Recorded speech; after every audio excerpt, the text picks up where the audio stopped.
ಕರ್ನಾಟಕದಲ್ಲಿರುವಂಥ ಪ್ರತಿಷ್ಠಿತ ದೇವಸ್ಥಾನಗಳಲ್ಲಿ ಒಂದಾದಂಥ ಶ್ರೀ ಕ್ಷೇತ್ರ ಧರ್ಮಸ್ಥಳ ಮಂಜುನಾಥ ಸ್ವಾಮಿ ಸನ್ನಿಧಿಯಲ್ಲಿ ನಡೆಯುವಂಥ ಕೆಲವು ತಿಂಗಳ ಹಿಂದೆ ಐತಿಹಾಸಿಕ ಘಟನೆ ನಡೆದಿದ್ದು ದೇಶವ್ಯಾಪ್ತಿ ಗೊತ್ತಿದ್ದಂಥ ವಿಷಯ.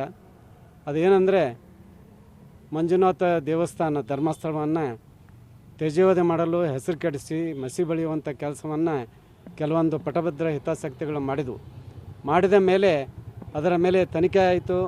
ಎಲ್ಲ ಆದರೂ ಕೂಡ ಇವತ್ತಿನವರೆಗೂ ಅವರು ಯಾವುದೂ ತೊಂದರೆ ಇಲ್ಲದೆ ಆರಾಮಾಗಿ ಅಡ್ಡಾಡ್ತಾ ಇದ್ದಾರೆ. ಆರೋಪ ಮಾಡಿದ್ದಂದರೆ ಇಂಥ ಆರೋಪ ಮಾಡಿದ್ದಾರೆ, ಭಕ್ತರ ಮನಸ್ಸಿನಲ್ಲೂ ಕೂಡ ಘಾಸಿ ಆಗಬೇಕು, ಅದರ ಮೇಲೆ ನಂಬಿಕೆ ಹೊರಟು ಹೋಗಬೇಕು ಅಂಥ ಆರೋಪಗಳನ್ನು ಮಾಡಿದರು. ಅದು ಸಾಬೀತಾಗಲಿಲ್ಲ.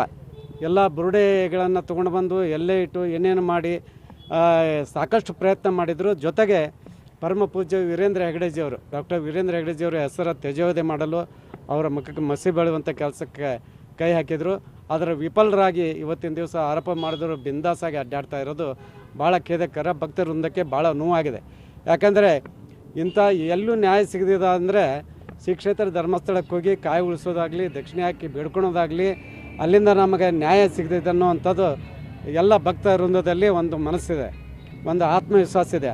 ಅದನ್ನು ಕೆಡಿಸುವಂಥ ಕೆಲಸವನ್ನು ಕೆಲವೇ ಪಟಭದ್ರ ಹಿತಾಸಕ್ತಿಗಳು, ಸಂತೋಷ್ ಶೆಟ್ಟಿ, ತಿಮ್ರೋಡಿಯವರು, ಮಹೇಶ್ ಪಟ್ಟಣವರು, ಬುರುಡೆ ಗ್ಯಾಂಗ್ನವರು ಇಲ್ಲ ಸಲ್ಲದ ಆರೋಪವನ್ನು ಮಾಡಿ ಆಮೇಲೆ ಯಾವುದನ್ನು ಸಾಬೀತು ಮಾಡೋಕ್ಕಾಗದಂಥ ನಿಷ್ಕ್ರಿಯವಾಗಿ ಇವತ್ತಿನ ದಿವಸ ತಲೆ ತಪ್ಪಿಸಿಕೊಂಡು ಅಡ್ಡಾಡ್ತಾ ಇರೋದು ಭಾಳ ಖೇದಕರ ಸಂಗತಿ.